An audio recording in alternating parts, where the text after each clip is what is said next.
أعوذ بالله من الشيطان الرجيم بسم الله الرحمن الرحيم Берите нас замуж. Письмо девушки про свою жизнь и многоженство. Берите нас замуж. Проявите к нам жалость. Защищайте нас от холода одиночества.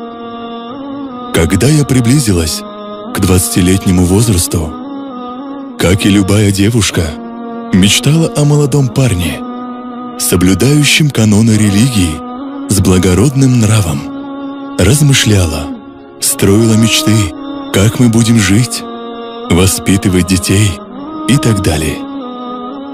И я всегда спорила с братом, а иногда с дядей, о многоженстве. Они пытались переубедить меня, но я упрямилась и не желала их слушать. Говорила им, что абсолютно невозможно, чтоб со мной в жизни мужа участвовала еще одна женщина.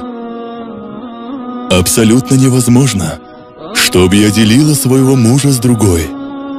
Иногда по моей вине происходили проблемы между другими супружескими парами, потому что мужья хотели жениться еще раз, а я натравливала жен против своих мужей, чтобы их охватил приступ гнева против такого решения.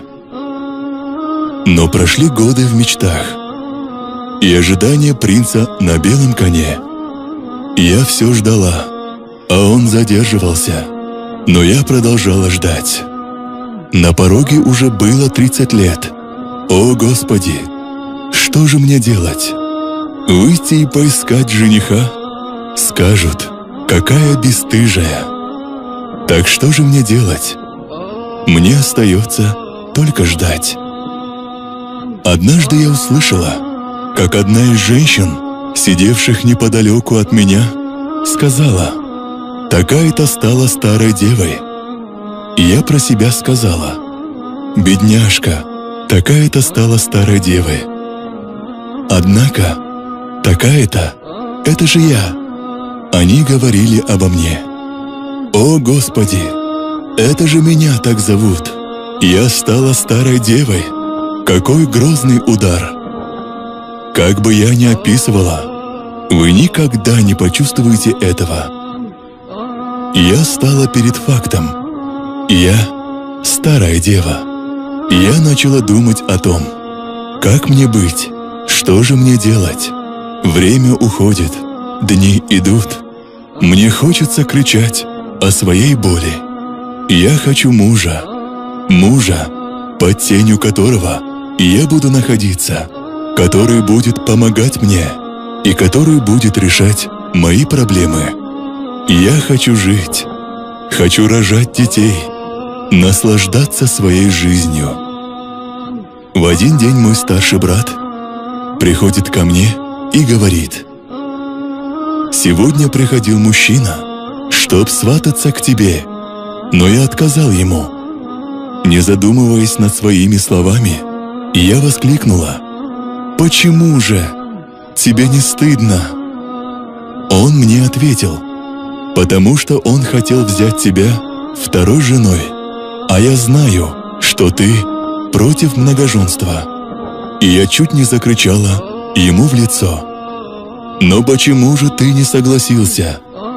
Я согласна быть второй, третьей или четвертой женой».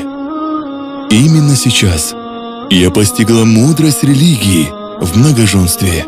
И это всего лишь одна мудрость, которая заставила меня согласиться. А как же с другими его мудростями? О Аллах, прости мне мои грехи. Поистине, я была невеждой. Я делаю к мужчинам: женитесь на одной, двух, трех и четырех при наличии возможностей и условий соблюдения справедливости. Избавьте нас от мрака одиночества. Мы ведь тоже люди, как и вы, чувствуем и испытываем боль. Защитите нас, проявляйте к нам жалость. А это обращение я направляю к моей замужней сестре, мусульманке.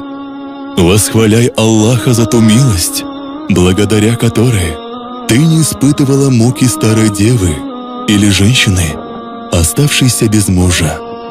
Я прошу тебя не сердиться. Если твой муж захочет взять в жены еще одну, не препятствуй ему. Наоборот, подстрекай его к этому. Я знаю, что это трудно для тебя, но надейся на вознаграждение Аллаха. Посмотри на состояние своих сестер по вере, среди которых есть старые девы, разведенные, вдовы. Считай их своими родными сестрами, и ты получишь великую награду за свое терпение. Может быть, ты скажешь мне, для нее найдется свободный мужчина и возьмет ее жены, а я говорю тебе, посмотри статистические данные населения. Поистине, число женщин намного выше, чем мужчин. И если каждый мужчина возьмет в жены только одну жену, то большинство женщин останутся незамужними, старыми девами. Не думайте только о себе, думайте о нас тоже.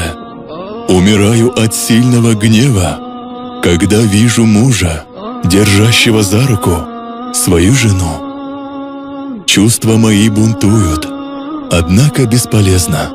Не является секретом ни для кого польза от многоженства. Поистине, оно является одной из сильнейших опор сохранения целомудрия и одним из величайших путей привлечения добра, благодати и увеличения удела. И это знают обладатели веры и знания. И если ты не обладаешь мужеством для многоженства, то отправь это тому, кого считаешь обладателем такого мужества. Ваша незамужняя сестра.